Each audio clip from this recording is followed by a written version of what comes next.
बुलेटिनची सुरुवात करूया महत्त्वाच्या बातमीनं। जिल्हा परिषद राडा प्रकरण सातारा पोलीस अधीक्षकांना चांगलंच भोवलंय। तुषार दोषींना सक्तीच्या रजेवर जाण्याचे आदेश देण्यात आले।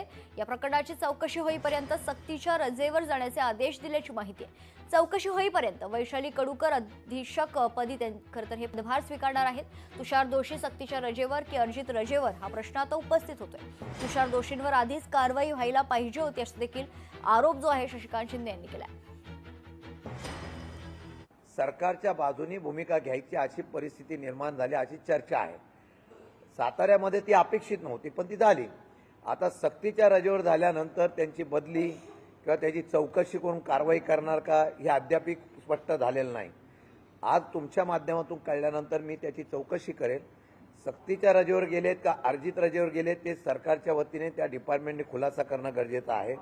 जर अर्जित रजेवर गेला असेल तर हा सुद्धा फसवण्याचा भाग होईल।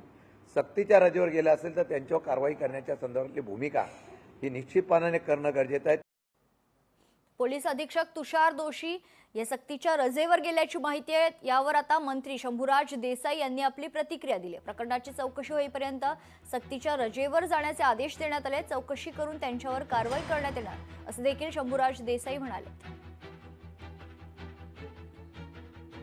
चौकशी तर डिक्लेअर केलेलीच आहे आणि मग त्यावर माननीय मुख्यमंत्री महोदयाने सांगितलं की मी या बाबतीतली चौकशी करतो।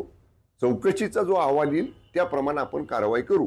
त्यामुळे आता माननीय मुख्यमंत्री महोदयांनी कदाचित या चौकशीचे सुद्धा आदेश दिले असतील। एखाद्या वरिष्ठ अधिकाऱ्याची जेव्हा चौकशी सुरू होते तेव्हा त्यांना त्या ठिकाणी पदावरती ठेवत नाहीत, कारण त्या पदावरती राहिले तर चौकशीमध्ये बाधा येऊ शकते। म्हणून कदाचित म्हणजे मी माझं मत सांगतोय की कदाचित ती चौकशी असल्यामुळं त्यांना रजेवर जायला सांगितलं असेल।